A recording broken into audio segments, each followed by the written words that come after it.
Bismillahirrahmanirrahim. In this video, we will discuss Chemistry 9th, chapter number 1, Understanding 1 paper. This paper is designed to check your understanding the concept about your chapter. There are 20 total questions in this paper, comprising 2 MCQs, 4 long and 14 short questions. Okay, first of all, we head towards multiple choice questions. First one is the amount of energy given out when an electron is added to an atom. जब एक electron add किया जाता है एक atom में, अब ये book में आपके एग्जैक्ट वर्डिंग में नहीं मिलेगा आपको, बिकॉज इसमें थोड़ा सा आपका कॉन्सेप्ट देखा जाएगा. अब ये तो नहीं आपको मिलेंगे ये टर्म्स भी आपकी जो चैप्टर के अंदर, इस चैप्टर के अंदर ये टर्म्स यूज़ नहीं होंगी. ओके, ना लेटिस एनर्जी, ना आयोनाइजेशन, ना इलेक्ट्रॉन नेगेटिविटी, ना ही इलेक्ट्रॉन एफिनिटी. बट अगर आप अंडरस्टैंडिंग में देखें तो आपने ये चीज़ तो पढ़ी हुई है कि electron add to an atom. ठीक है, आपने पढ़ा हुआ है कि एनाइन बनता है जब एक इलेक्ट्रॉन को एटम में ऐड किया जाता है, एनाइन बन जाता है. ठीक है, तो उसका कॉन्सेप्ट ये है कि बच्चों जब एनाइन बनता है तो फिर एनर्जी उसमें रिलीज़ होती है.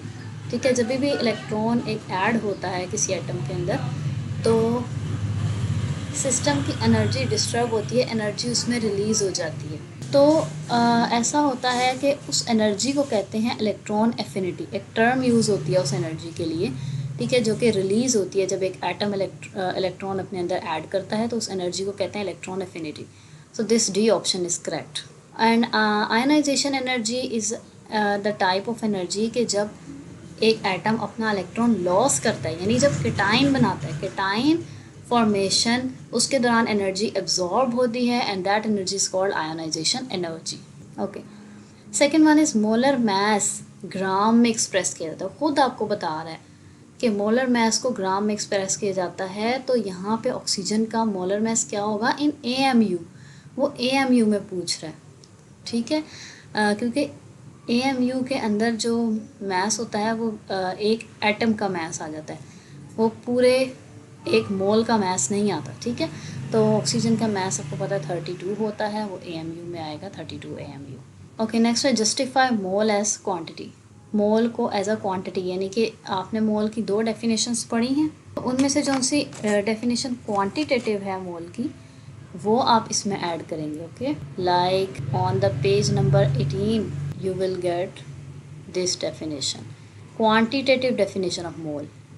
ठीक है, कि एटॉमिक मास, मॉलिक्यूलर मास और formula mass of a substance when expressed in grams is called mole. ठीक है, this definition shows that mole is a quantity. ठीक है, इन सब के मास जब ग्राम में होते हैं तो उसको मोल कंसिडर किया जाता है. साथ में आप एग्जांपल भी मेंशन करेंगे. For example atomic mass of carbon जब 12 ग्राम लिखते हैं तो वो 1 मोल होता है. ठीक है, तो मोल एक क्वान्टिटी है. Next is in which branch of chemistry behaviour of gases and liquids study. ठीक है, तो physical chemistry is a branch of chemistry in which behaviour of gases and liquids are studied. Third is a major part of body mass is made up of which element. ठीक है, major part of body mass किस element के बने हुए हैं. तो इसमें आपके पास पेज नंबर 6 पर आ जाएं तो वहाँ पर एक पिंक बॉक्स होगा. Okay, this one. अच्छा, अब यहाँ पे भी उन्होंने पहले तो लिखा है major part of living body made up of water है 65% to 80% बाय मास. ठीक है, लेकिन बच्चों वाटर आपको पता है कंपाउंड है. उसने पूछा है एलिमेंट कौन से हैं जिनसे मेजर पार्ट बना हुआ है, तो नीचे उसने एलिमेंट्स का बताया है कि ये एलिमेंट 99% बनाते हैं हमारे बॉडी का, यानी कि मेजर पार्ट ये 6 एलिमेंट्स बनाते हैं. ठीक है, कौन कौन से हैं. ऑक्सीजन, आपने साथ साथ इनकी परसेंटेज भी लिखनी है, कंपोजिशन में आ जाएगी. ठीक है, ऑक्सीजन 65% है, फिर carbon 18%, hydrogen 10%, nitrogen 3%, calcium 1.5% and phosphorus 1.5%. ठीक है, तो ये 6 एलिमेंट्स और उनकी कंपोजिशन आपने लिखनी है. अच्छा, इनको याद करने का एक तरीका है. ठीक है, वो भी मैं आपको बता देती हूँ. ठीक है बच्चों, उसको याद करने का तरीका ये है कि आप ओशन कैप एक वर्ड है उसको याद रखें. ओशन कैप, तो उसमें O से ऑक्सीजन बनेगा. ये देखिएगा, मैं आपको लिखकर एक्सप्लेन कर देती हूँ.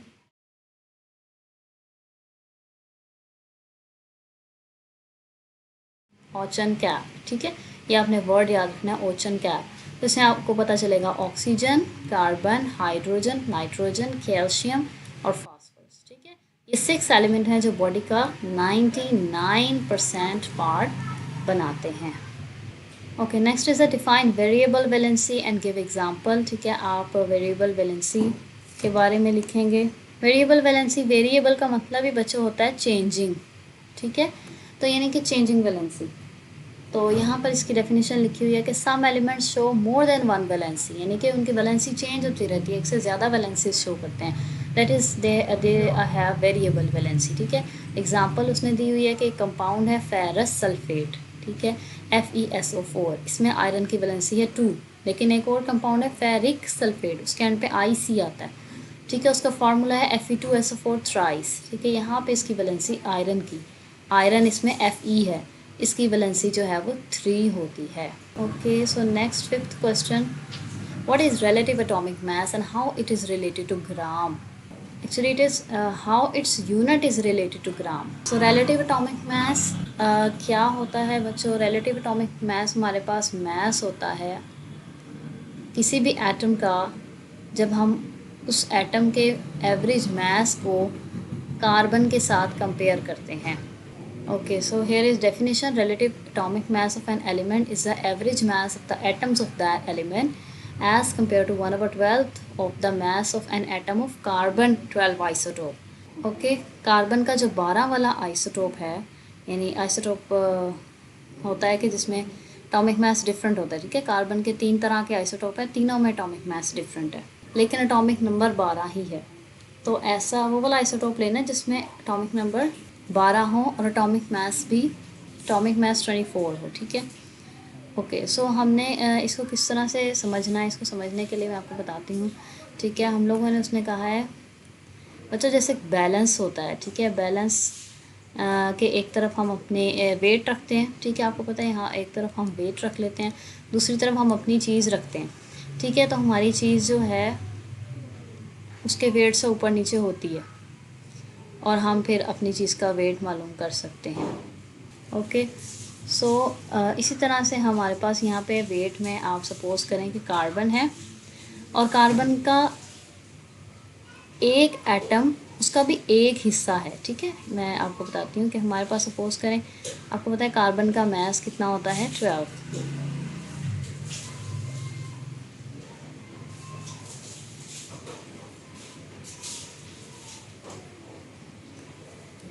एक, दो, तीन, चार, 5, 6, 7, 8, 9, 10, 11, 12। ठीक है, ये 12 हिस्से बन गए।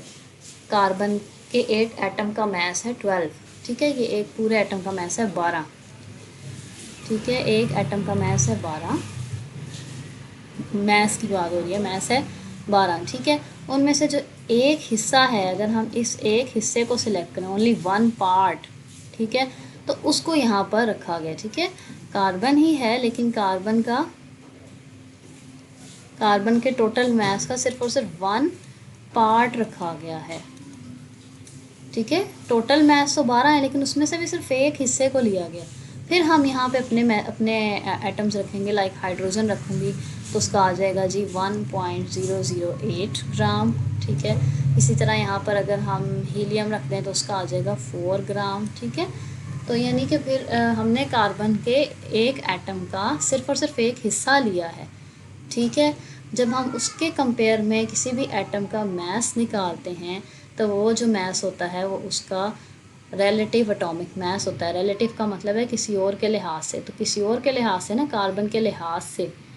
ठीक है, कार्बन के 12 आइसोटोप, 12 वाले आइसोटोप के एक हिस्से के हिसाब से आपके एलिमेंट का वज़न कितना है, उससे कितना ज़्यादा है, उससे कितना कम है, उस एक हिस्से से कितना ज़्यादा है। ठीक है, तो वो आपका आ जाता है रिलेटिव एटॉमिक मास। तो इसका यूनिट है जी एटॉमिक मास यूनिट, इसका यूनिट है।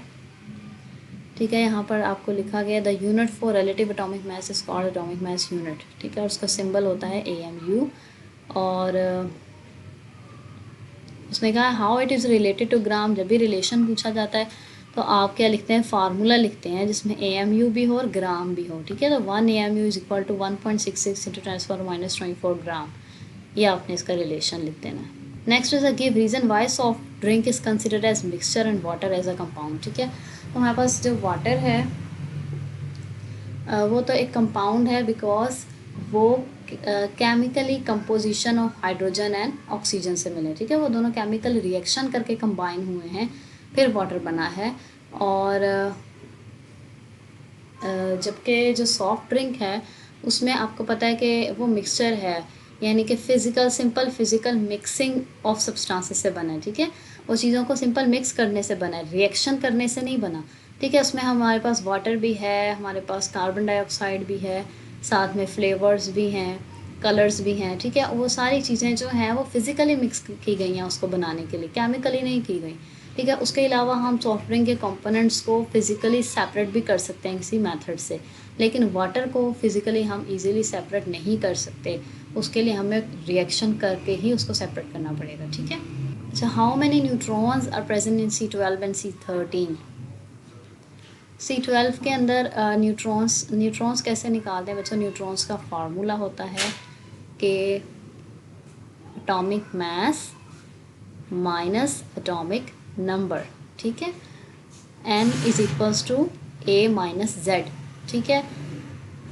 तो A है एटॉमिक मास कार्बन 12 का, यहाँ पे इन्होंने साफ लिखा हुआ है 12, ठीक है। 12 इसका एटॉमिक मास है, 12 में से आप माइनस कर दोगे इसका एटॉमिक नंबर। कार्बन का एटॉमिक नंबर क्या होता है? 6, ठीक है। 12 माइनस 6 करोगे, आंसर आ जाएगा 6, वो इसके न्यूट्रॉन्स की तादाद है। इसी तरह C13 में अब मास चेंज हो गया, 13 हो गया, लेकिन एटॉमिक नंबर तो आपको पता है वही रहेगा 6, तो 13 माइनस 6 करेंगे तो हमारे पास आंसर आ जाएगा 7, तो वो इसके न्यूट्रॉन्स की तादाद होगी। How many AMU 1 gram of a substance has? ठीक है, एक सब्सटेंस के 1 ग्राम में AMU पूछे गए हैं, ठीक है। उसके लिए आपकी बुक में जो रिलेशन है वो तो ये है कि एक AMU में इतने ग्राम है, उसने पूछा 1 ग्राम में कितने AMU होंगे, ठीक है। तो हम इजीली निकाल सकते हैं, like so here I am writing 1 AMU is equals to 1.66 multiplied by 10 raised to power 24 gram, okay.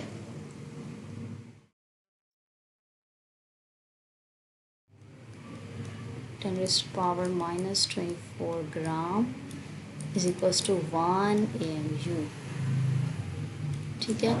अब उसने कहा है 1 ग्राम में कितने में, यानी इसको वो कह रहा है 1 कर दें, 1 ग्राम, फिर बताएं कि कितने AMU होंगे, ठीक है। तो यहाँ पे बच्चों 1 तो ऐसे का ऐसे ही रहेगा, लेकिन ये वाली जो सारी चीज़ है इसको जब हम, क्योंकि इसको हमने यहाँ पे 1 कर दिया, तो ये सारी चीज़ कहाँ गई? ये इक्वल के इस साइड पे आ गई। जब ये इक्वल के इस साइड पे आएगी तो डिवाइड की फॉर्म में आएगी,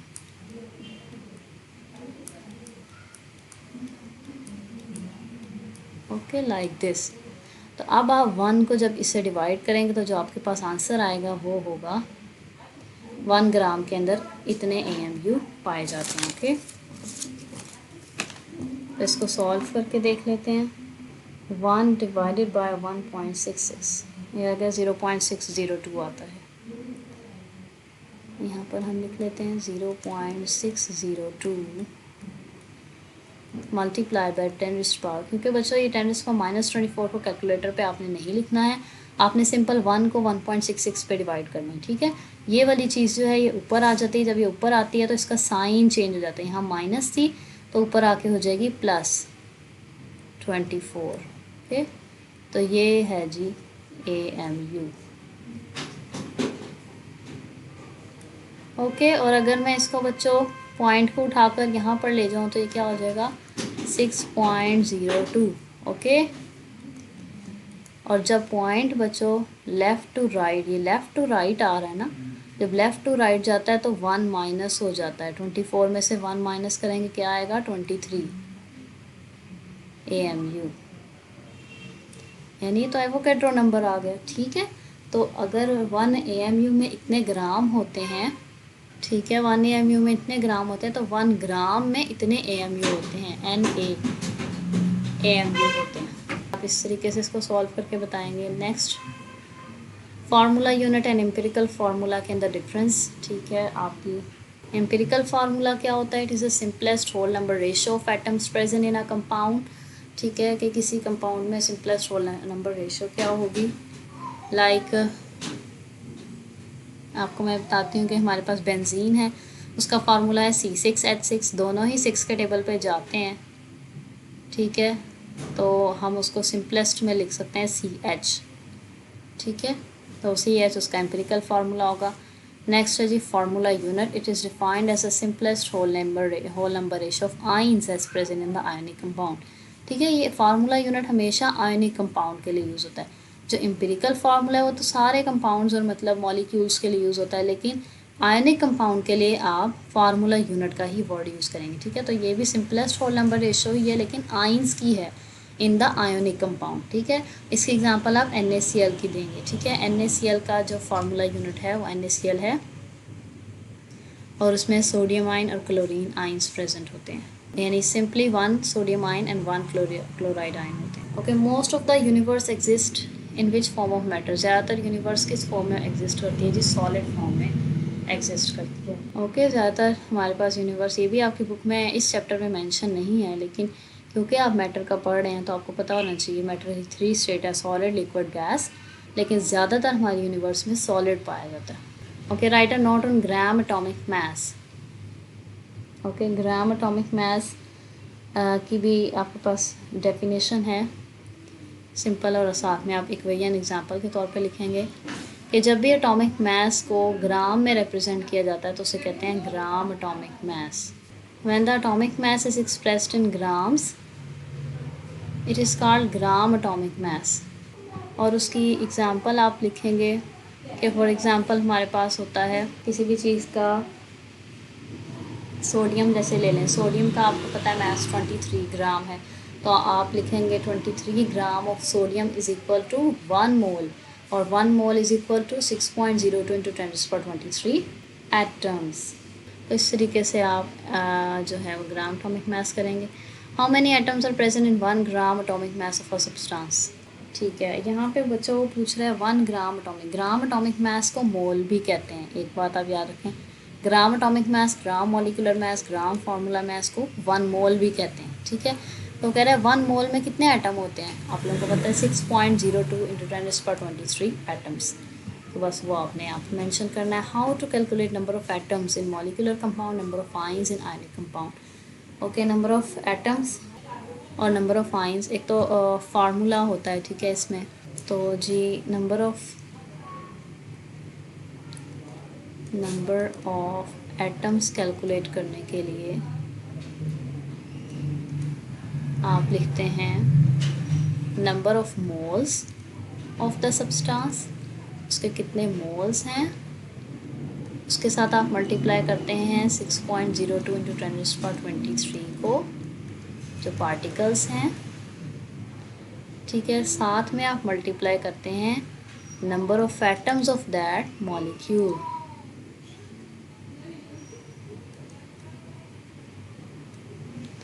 number of atoms in 1 molecule of that compound, ठीक है। फॉर एग्जाम्पल भी आप लिखेंगे साथ कि जैसे आप सोडियम नहीं, फॉर एग्जांपल आप कैलकुलेट करना चाहते हैं HCl के नंबर ऑफ एटम, तो आप क्या करेंगे, आप HCl के जो भी आपके पास इक्वेशन है उसके number of moles multiply Na particles multiply HCl में आप बताएं कितने एटम है, एक हाइड्रोजन है, एक क्लोरीन है, 2, यानी कि 2 से आप इधर आपके पास 2 आ जाएगा, ठीक है। इसकी जगह पर आपके पास 2 आ जाएगा, 2 के साथ आप जब इन दोनों वैल्यूज़ को मल्टीप्लाई करेंगे तो एटम्स आ जाएंगे। इसी तरह नंबर ऑफ आयंस निकालने हो तो यहाँ पे आयंस आ जाएगा, और यहाँ पर भी आयंस, एटम्स की जगह पे आयंस आ जाएगा, ठीक है। फॉर एग्जांपल सोडियम क्लोराइड एक आयनिक कंपाउंड है, जब वो आयनाइज होगा तो हमारे पास बनाएगा Na+ आयन, साथ में एक Cl- आयन, ये 2 आयंस बनेंगे, ठीक है। इन टोटल 2 आयंस हैं, तो यहाँ पे नंबर ऑफ आयंस की जगह पे 2 आ जाएगा। 2 को आप इस वैल्यू से मल्टीप्लाई करेंगे, नंबर ऑफ मोल से मल्टीप्लाई करेंगे, तो you will got the answer of number of ions, ठीक है। Okay, next describe the phenomena the work of different scientist at the same time handicap the growth of science. तो ये आपके पास इसमें page number 23 पे ये वाली स्टेटमेंट लिखी हुई है, तो पैराग्राफ आपने यहाँ पे ब्रीफ कर देना है, ठीक है। तो ओवरव्यू इसका ये है कि From the ages, scientists have developed many ways to interconnect the different disciplines of knowledge. ठीक है, साइंटिस्ट जो हैं उन्होंने बहुत अरसे से हमारे जो साइकोलॉजिकल वर्ल्ड है, हमारी जो फिज़िक्स है और हमारे पास जो बायोलॉजिकल वर्ल्ड है और सोशल वर्ल्ड, इन सब को इकट्ठा करने की, कनेक्ट करने की कोशिश की है कि ये सारी चीज़ें एक दूसरे से कनेक्टेड हैं। ठीक है, तो उसके लिए उन्होंने बहुत ज़्यादा ऑब्ज़र्व किया है, थिंकिंग की है, एक्सपेरिमेंट्स किए हैं। ठीक है, बहुत कुछ किया है। तो वो जो सारे उनके तरीके हैं, उनकी वजह से हमें नेचर को समझने में और बहुत ज़्यादा आसानी हुई है, और इसकी वजह से ही साइंस जो है वो आर्ट से इतना ज़्यादा डिफरेंट है।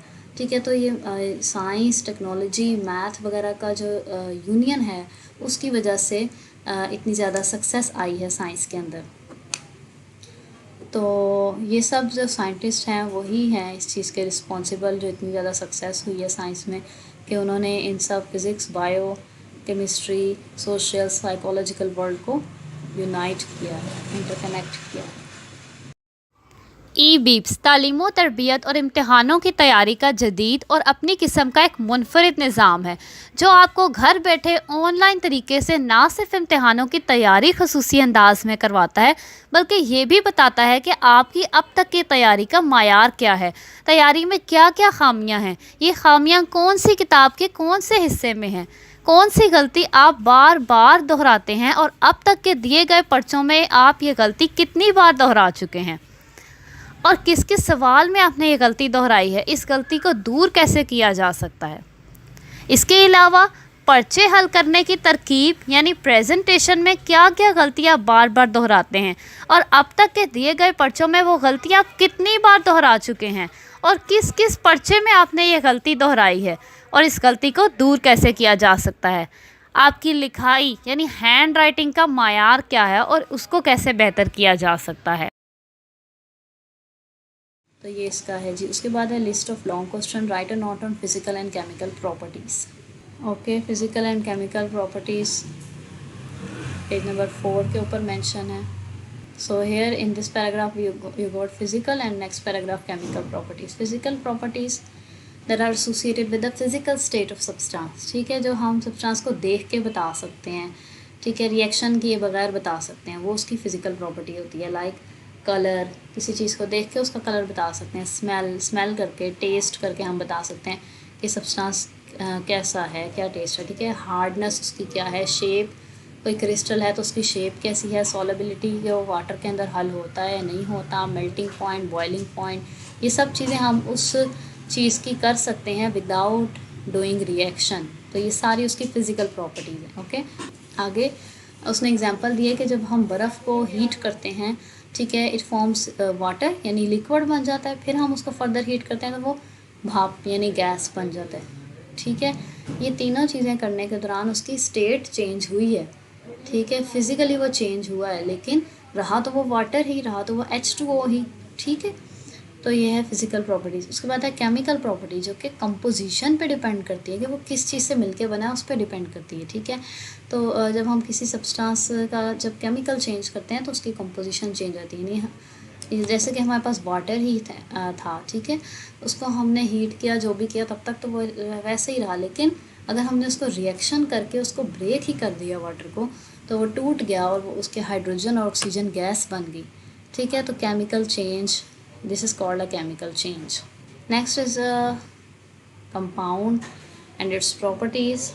So there here you got the compound. Compound की definition है जी, compound is a substance made up of two or more elements. ठीक है, दो या दो से ज़्यादा एलिमेंट के केमिकली कंबाइन होने से बनता है, यानी उन दोनों के रिएक्शन करके मिलने से बनता है।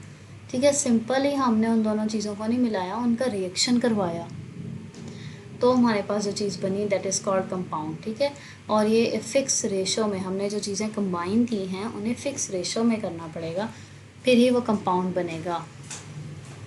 लाइक वाटर है, ठीक है, वाटर आपके पास कैसे बनता है, जब आप हाइड्रोजन और ऑक्सीजन का रिएक्शन करवाते हैं फिर ही वो बनता है। ठीक है, ऐसे ही नहीं बन जाता। तो वाटर हाइड्रोजन ऑक्सीजन के रिएक्शन से बनता है, और रिएक्शन भी हमने फ़िक्स रेशो में करना है, like fix ratio by mass. अगर आप देखें H2O, हमारे पास हाइड्रोजन का मैस कितना होता है 1, ठीक है। यहाँ पे 2 हैं तो यहाँ पे आ जाएगा 2।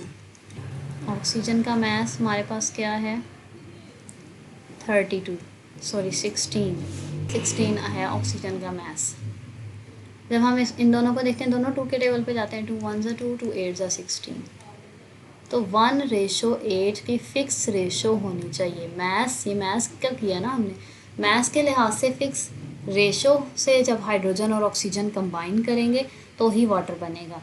यानी हमेशा जो वाटर में ऑक्सीजन है वो हमने 8 गुना ज़्यादा लेना है एज़ कम्पेयर टू हाइड्रोजन, फिर ही हम वाटर को बना सकते हैं। ओके, यानी ऑक्सीजन जो हम ले रहे हैं वाटर बनाने के लिए, उसका मास हाइड्रोजन के मास से 8 गुना ज़्यादा होना चाहिए। ओके, तो दैट मीन्स ये फिक्स रेशो बाय मास हमेशा ही एग्जिस्ट करती है during the formation of water. ठीक है, तो जहाँ का भी आप वाटर ले लेंगे, ठीक है, पॉन्ड का ले लें आप, टैप वाटर ले लें, सब में वाटर हाइड्रोजन ऑक्सीजन 1:8 ही होंगे। ठीक है, तो जो आगे एक्सप्लेनेशन है कि जब ये कंबाइन होते हैं हाइड्रोजन और ऑक्सीजन और मिलके वाटर बना देते हैं तो इनकी अपनी आइडेंटिटी ख़त्म हो जाती है, अपनी प्रॉपर्टीज़ ख़त्म हो जाती हैं। ठीक है, जो नया कंपाउंड बनता है उसकी प्रॉपर्टीज़ इनसे बिल्कुल मुख्तलिफ होती हैं। जैसे हाइड्रोजन और ऑक्सीजन है, गैसेस थे, ठीक है, उनकी प्रॉपर्टी थी कि वो गैस हैं, लेकिन जब वो कंबाइन हुए, उन्होंने वाटर बना दिया, नई चीज़ बना दी, तो वाटर की बिल्कुल ही डिफरेंट प्रॉपर्टीज़ होंगी, हाइड्रोजन और ऑक्सीजन वाली प्रॉपर्टी नहीं होगी। यानी वाटर गैस नहीं होगा, वो लिक्विड है। ठीक है, इस तरह बाकी भी सारी प्रॉपर्टीज़ उसकी, melting point, boiling point, everything will be different from hydrogen and oxygen. आगे उसने बताया है कि compounds can't be broken down into its constituent elements. ठीक है, कॉन्स्टिट्यूएंट का मतलब है जिनसे मिलके बने हैं। कंपाउंड जिससे मिलके बना है उनमें दोबारा से उसको तोड़ा नहीं जा सकता बाय सिंपल फिजिकल मेथड। ठीक है, सिंपल मेथड से आप वाटर को ब्रेक नहीं कर सकते कि उसको ब्रेक करके इजीली आप हाइड्रोजन और ऑक्सीजन बना लो। It's not simple. ठीक है, ये सिंपल फिजिकल मेथड से पॉसिबल नहीं है।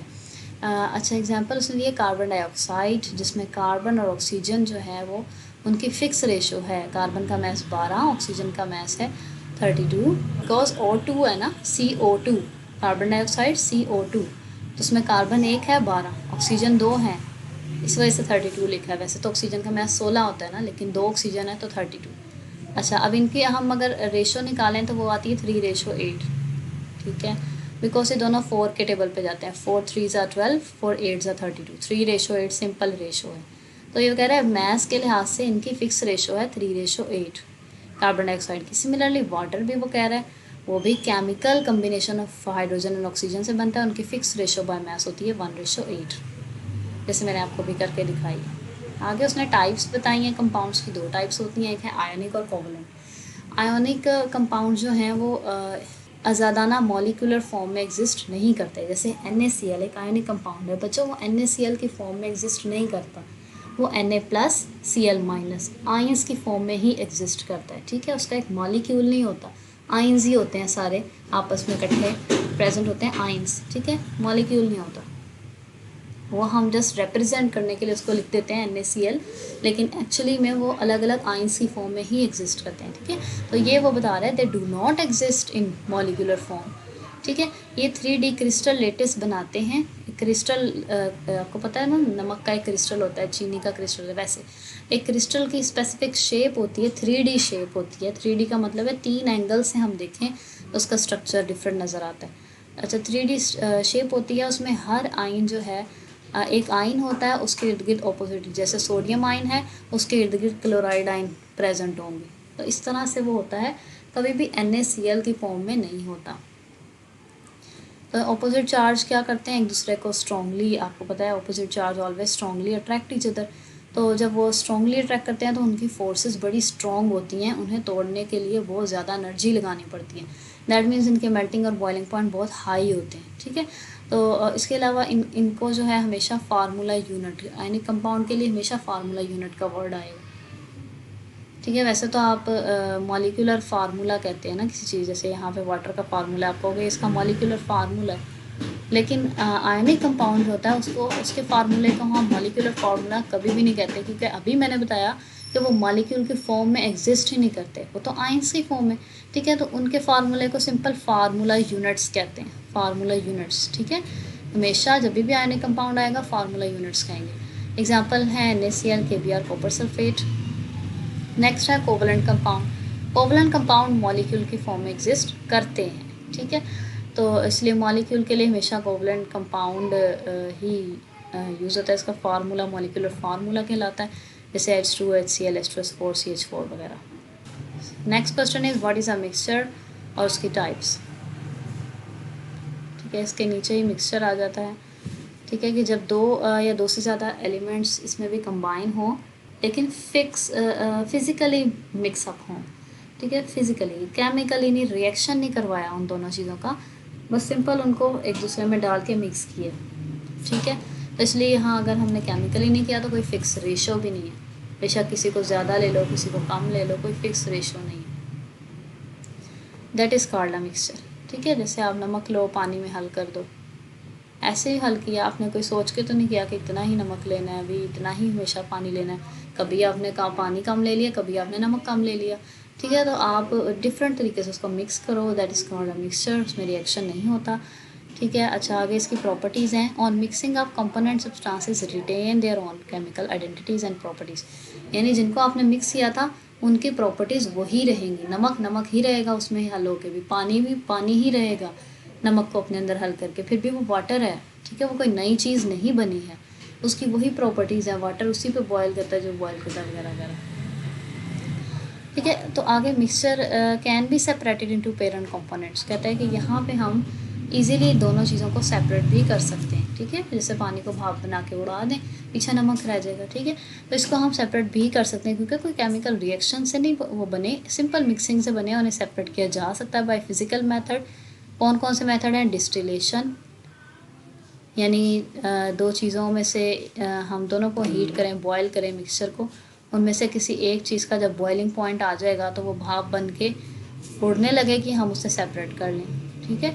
इस तरह हम चीज़ सेपरेट कर सकते हैं। फ़िल्टर कर सकते हैं, यानी कि अगर एक चीज़ सॉलिड है, ठीक है, तो हम फ़िल्टर पेपर के ऊपर से अपना मिक्सचर गुजारें, नीचे भी बीकर पड़ा होगा तो लिक्विड नीचे आ जाएगा बीकर के अंदर, फ़िल्टर पेपर के अंदर से, और जो चीज़ हमारी सॉलिड है वो ऊपर आ जाएगी, सेपरेट हो जाएगा। एवेपोरेशन, आप उसको हीट करें, जैसे पानी और नमक का मैंने बताया, हीट करेंगे तो पानी बुखारात बन के उड़ जाएगा, नमक पीछे रह जाएगा, ठीक है। क्रिस्टलाइजेशन, यानी क्रिस्टल्स बना के, ठीक है,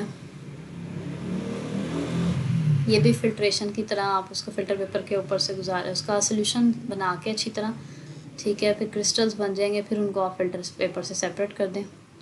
मैग्नेटाइजेशन है, मैग्नेट के ज़रिए अगर कोई कंपोनेंट ऐसा है जो मैग्नेट से अट्रैक्ट होता है तो आप मैग्नेट डाल दें, वो सारी चीज़ जो है वो मैग्नेट के साथ आ जाएगी, और जो चीज़ मैग्नेट से अट्रैक्ट नहीं होती वो वहीं रह जाएगी। तो इस तरह डिफरेंट मेथड से सेपरेट कर सकते हैं। अब इनकी टाइप्स हैं। होमोजीनियस मिक्सचर, होमो मीन्स सेम, ठीक है, इनकी कंपोजिशन सेम रहती है थ्रू आउट। कंपोजिशन यानी जिससे मिलके बने हैं वो इनकी सेम रहती है थ्रू आउट। जैसे बच्चों एयर है, गैसोलीन है, आइसक्रीम है। जैसे बच्चों एयर है, एयर हवा है ना, हमारी हवा का हम कहीं का भी सैंपल निकाल लेना, उसमें उतना ही कार्बन मिलेगा, उतना ही नाइट्रोजन, उतनी ही ऑक्सीजन, उतना ही आर्गोन। ऐसा नहीं होगा कि अब मैंने एयर ली थी इस दफ़ा उसमें नाइट्रोजन 78% आई, दोबारा ली तो उसमें नाइट्रोजन जो है वो 47 आई, ऐसा नहीं हो सकता, ठीक है। जितनी एयर की परसेंटेज है वो उतनी ही रहेगी। आप जब भी एयर का सैंपल लेंगे उसमें वो सारी परसेंटेजेस बिल्कुल वैसी की वैसी रहेंगी, ठीक है। इस तरह आइसक्रीम है, आइसक्रीम है, दूध में चीनी डालो, आप आइसक्रीम का फ्लेवर डालो, मिक्स करो, वो दूध में बिल्कुल वैसे ही मिक्स हो जाएंगे चीनी और आइसक्रीम के फ्लेवर, यानी पूरे के पूरे दूध में इक्वली डिस्ट्रीब्यूट हो जाएंगे।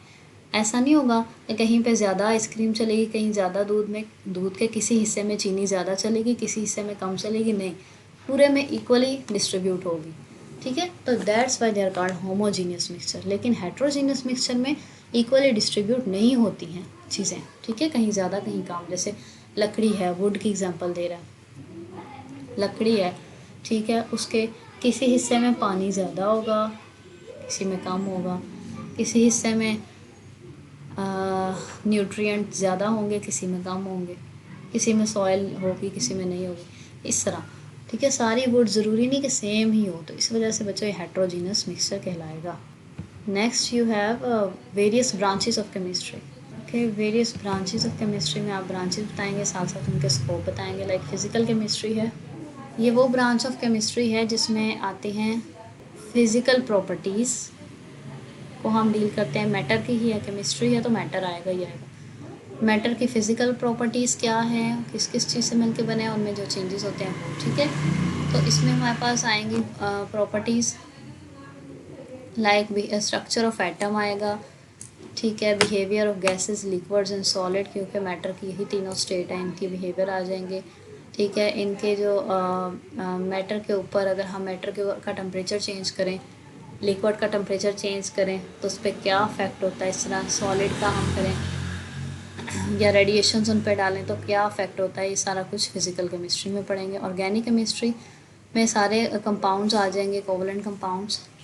इसके आएंगे कार्बन एंड हाइड्रोजन के, सिर्फ कार्बन एंड हाइड्रोजन, उन्हें कहते हैं हाइड्रोकार्बन्स उनके, और जो जो उनसे डिराइव हुए हैं उन सब की स्टडीज़ आ जाएंगी, ठीक है। ओके, लाइक आगे वो कहता है कि ऑर्गेनिक कंपाउंड लेबॉर्ट्रीज़ में भी बनाए जाते हैं, नेचुरली भी एग्जिस्ट करते हैं, ठीक है। और स्कोप है जी इसका पेट्रोलियम में, पेट्रोकेमिकल में एंड फार्मास्यूटिकल इंडस्ट्रीज़ में, ठीक है। इनऑर्गेनिक केमिस्ट्री क्या होती है कि जो जिसमें कार्बन और हाइड्रोजन, हाइड्रोकार्बन और उनके डेरिवेटिव के अलावा जितने भी कंपाउंड्स हैं वो सब इसमें स्टडी किए जाएंगे, ठीक है। ये गिलास, सीमेंट, सेरामिक्स, मेटलर्जी में इसका रोल है, ठीक है। मेटलर्जी क्या है, ओर्स में से मेटल का निकालना। और क्या है, और हैं रॉक्स वगैरह, ठीक है। जो रॉक्स होती हैं उनके अंदर मेटल्स पाई जाती हैं, ठीक है। लेकिन मेटल के अलावा और भी चीज़ें होती हैं, बाकी एलिमेंट्स भी होते हैं। उन बाकी एलिमेंट्स को उस और में से निकाल के सिर्फ और सिर्फ मेटल हमें चाहिए होती है, तो उसके लिए पूरा प्रोसेस करते हैं, उसे कहते हैं metallurgy. Next is a biochemistry. Biochemistry, bio means living, chemistry की तो वही डेफिनेशन है, in which we study the structure, composition, chemical reactions of substance. आगे हम लिखेंगे बायो यानी लिविंग ऑर्गेनिजम्स में जो सब्सटेंस पाए जाते हैं उनकी स्ट्रक्चर, उनकी प्रॉपर्टीज़ वगैरह बायोकेमिस्ट्री में स्टडी होगी, ठीक है। तो आगे है, आगे भी उसने ही बताया कि लिविंग ऑर्गेनिजम्स के अंदर जो सब्सटेंसेस पाए जाते हैं, जो रिएक्शंस होते हैं, उनको स्टडी किया जाता है। सब्सटेंसेस जो पाए जाते हैं उन्हें कहते हैं bio molecules. Bio molecules like कौन कौन से हैं जी, कार्बोहाइड्रेट, प्रोटीन्स, फैट्स, वाइटामिन्स वगैरह, ठीक है। अब इसमें वो क्या और भी हम कुछ स्टडी करते हैं, वो ये है कि कैसे लिविंग थिंग्स जो हैं जब वो खाना खाते हैं, उसके बाद खाना खाने से उन्हें एनर्जी मिलती है, कैसे मिलती है उस खाने से, उस खाने में कैसे मॉलिक्यूल्स होते हैं, कैसे रिएक्शंस होते हैं कि एनर्जी मिल जाती है, ये चीज़ें भी हम स्टडी करते हैं, ठीक है। इसके अलावा अगर हम कुछ एक्स्ट्रा खा लें, उससे हमें जो डिज़ीज़ होती है वो सारा कुछ भी हम यहाँ पे स्टडी करते हैं। एग्जांपल हैं जी मेडिसिन की फील्ड में, फूड साइंस, एग्रीकल्चर वगैरह में, ठीक है। इंडस्ट्रियल केमिस्ट्री है कि manufacturing of chemical compound on commercial scale, ठीक है। बड़े बड़े स्केल के ऊपर कंपाउंड्स बनाए जाते हैं, उसे कहते हैं जी इंडस्ट्रियल केमिस्ट्री, ठीक है। लाइक गैसेस प्रिपेयर की जाती हैं, oxygen, chlorine, ammonia, caustic soda वगैरह केमिकल्स, ठीक है। इसके अलावा फर्टिलाइज़र, सोप, टेक्सटाइल वगैरह इंडस्ट्रीज़ जो हैं इनके अंदर भी ये लार्ज स्केल के ऊपर यूज़ किया जाता है। फिर है जी न्यूक्लियर केमिस्ट्री। न्यूक्लियर में आपके पास आ जाएंगे न्यूक्लियस के रिएक्शन, न्यूक्लियर प्रोसेसेस। न्यूक्लियस के अंदर प्रोटॉन एंड न्यूट्रॉन्स पाए जाते हैं, उनके भी रिएक्शंस, ठीक है, उनकी प्रॉपर्टीज़ वो पढ़े जाएंगे, ठीक है। जो उन न्यूक्लियस के रिएक्शंस होते हैं उसमें बहुत सारी एनर्जी रिलीज़ होती है जो कि बहुत यूज़फुल होती है, उससे इलेक्ट्रिसिटी भी बनाई जा सकती है, ठीक है। तो वो यूज़ करेंगे। रेडियो एक्टिविटी, रेडियो एक्टिविटी होता है रेडिएशंस निकलना, रेडिएशंस के ज़रिए बहुत सारे इलाज होते हैं, ट्रीटमेंट्स वगैरह होते हैं, वो चीज़ें रेडियो एक्टिविटी में आती हैं, ठीक है। मेन कंसर्न इसका है एटॉमिक एनर्जी से। एटॉमिक एनर्जी यानी एटम की एनर्जी, वही एनर्जी जो मैं आपको बता रही थी कि न्यूक्लियस में के रिएक्शंस के रिज़ल्ट में रिलीज़ होती है, ठीक है, उनका यूज़ हमारी डेली लाइफ में। तो इसके अलावा वो कहते हैं इसकी एप्लीकेशन है मेडिकल ट्रीटमेंट में यानी रेडियोथेरेपी में। रेडियोथेरेपी कैंसर ट्रीटमेंट का एक तरीका है जिसमें रेडिएशंस डाली जाती हैं, तो उसको स्टडी किया जाता है। इस तरह फूड प्रिजर्वेशन, फूड को सेव करने के तरीके विद रेडिएशंस। इसी तरह इलेक्ट्रिसिटी जनरेशन, ठीक है, थ्रू न्यूक्लियर रिएक्टर। रिएक्टर क्या है, वो बड़े बड़े कंटेनर्स हैं जिनके अंदर न्यूक्लियस के रिएक्शन करवाए जाते हैं, ठीक है। फिर इन्वायरमेंटल केमिस्ट्री है, इसमें इन्वायरमेंट के जितने भी कंपोनेंट्स हैं उन्हें स्टडी किया जाता है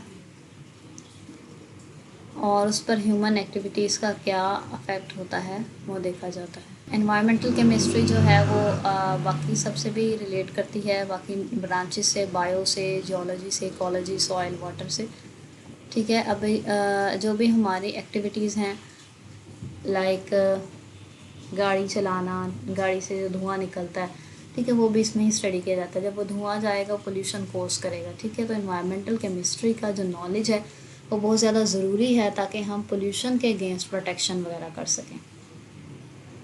एनालिटिकल केमिस्ट्री वो ब्रांच है जिसके अंदर एनालिसिस किया जाता है, यानी कि कोई भी सब्सटेंस है उसके अंदर कौन कौन से एलिमेंट्स पाए जाते हैं उस सब्सटेंस के अंदर, वो चीज़ स्टडी की जाती है, ठीक है। कि एक सब्सटेंस है उसके अंदर कौन कौन से एलिमेंट्स पाए जाते हैं, इस चीज़ का एनालिसिस करना, ठीक है। और इसी तरह एक कंपाउंड है, उसके अंदर से आप एक एलिमेंट को सेपरेट करना चाहते हो, तो वो चीज़ भी इसमें स्टडी की जाती है, ठीक है। सेपरेशन के अब दो तरीके हैं, qualitative and quantitative. Qualitative analysis नाम से पता चल रहा है, क्वालिटी बताती है कि वो सब्सटेंस है कौन सा, उसके अंदर कौन कौन से एलिमेंट प्रेजेंट हैं, तो ये आइडेंटिटी बताती है सब्सटेंस की। जबकि क्वांटिटेटिव जो एनालिसिस है वो क्वांटिटी बताती है, अमाउंट बताती है कि एक कंपाउंड है उसमें जो एलिमेंट्स प्रेजेंट है वो कितने कितने % प्रेजेंट है, क्या क्या अमाउंट है उनकी, वो बताती है। उसके लिए बहुत सारे इंस्ट्रूमेंट्स और बहुत सारे टेक्निक्स यूज़ किए जाते हैं और इसका स्कोप है फूड में, water, environment and clinical analysis. So ये हैं जी ब्रांचेस ऑफ केमिस्ट्री। तो यहाँ पे आपका जो डिस्कशन है वो कंप्लीट होती है। Best of luck.